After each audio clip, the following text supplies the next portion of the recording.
Hey guys, it's the Scholar General, 莫讲点兵. So I want to make a quick video where I look at some of the motions and uses of the tongue pie in Kung Fu forms. Martial uses of the tongue pie. Now, in the forms, there's a few types of movements that they do fairly frequently, and I want to talk about a few of those that I think would not be very useful in an actual combat situation, and then a few that point to some interesting observations about this shield.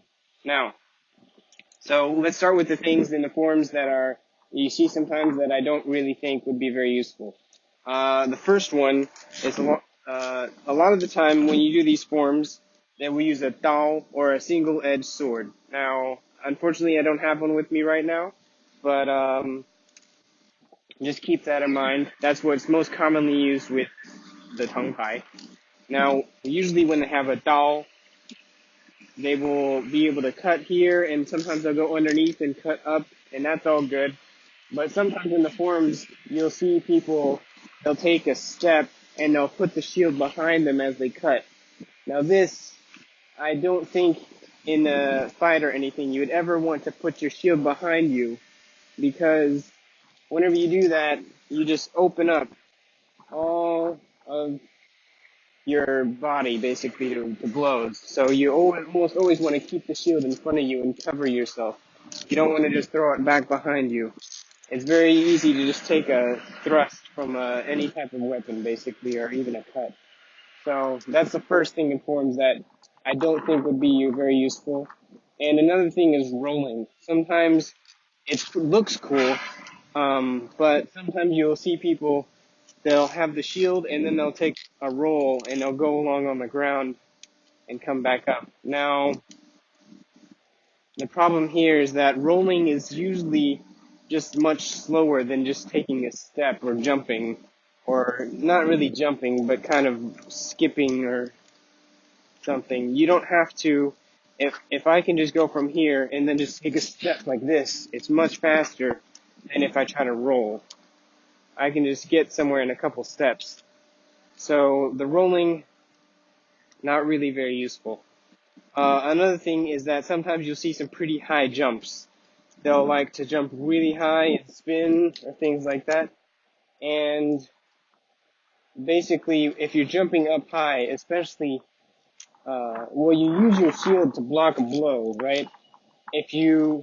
If something's striking at your feet, just use the shield. You don't want to be jumping way up high in the air, especially because if you take a really heavy blow in the air, it's going to mess you up and it'll be hard to land, right?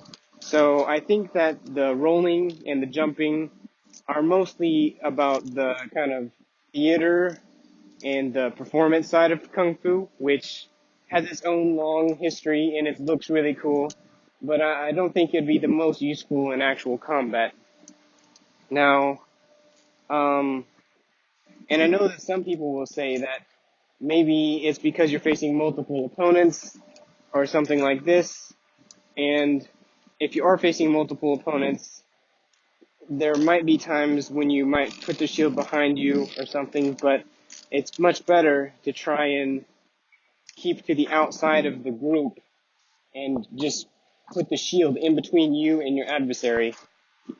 You never want to take your protection and remove it from you and just have an open space between you and your adversary.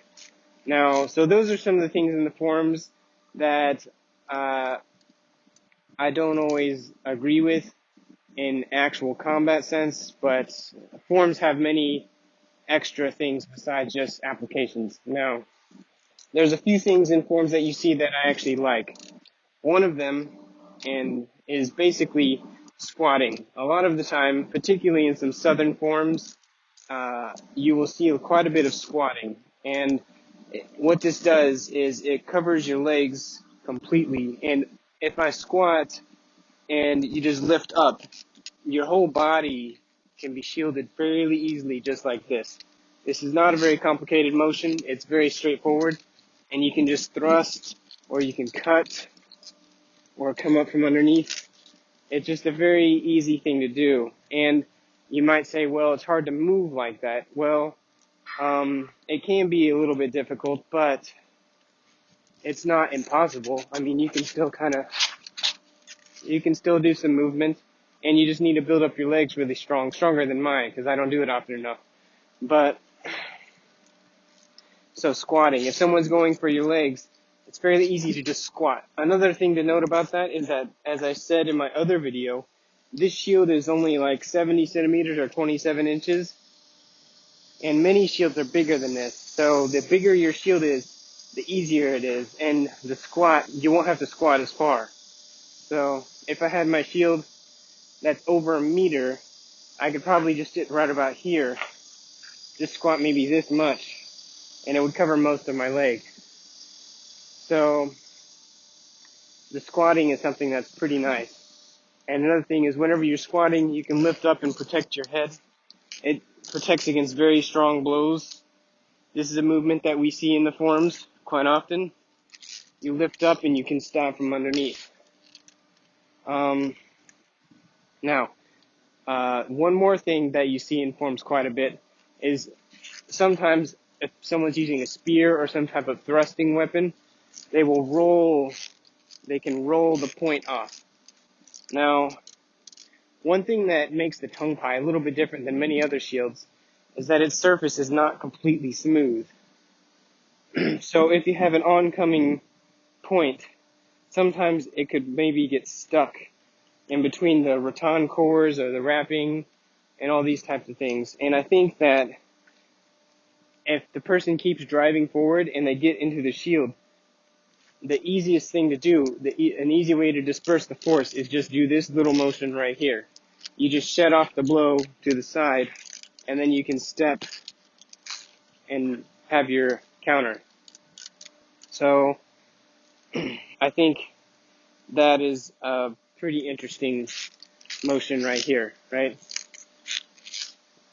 Now, another thing about the shield, one thing I forgot to say about the squatting is that in the Yunyang Chun, the Mandarin Duck Formation, it looks as though the person that's wielding the tongue pie is also in a fairly low stance, and this also facilitates the people behind them using the Longxian, the wolf lance, or the wolf brush, and the spears and these types of things to reach over the shoulders and fight the enemy. So I think the squatting, if you want to be really good with the tongue pie, I think practicing your low stances and moving in your low stances is pretty important. And so I'll make more videos about this sometime later, but for now I think that's a pretty good overview of some of my introductory thoughts about the tongue pie. So thanks for watching, everyone. Please subscribe, and I'll see you next time.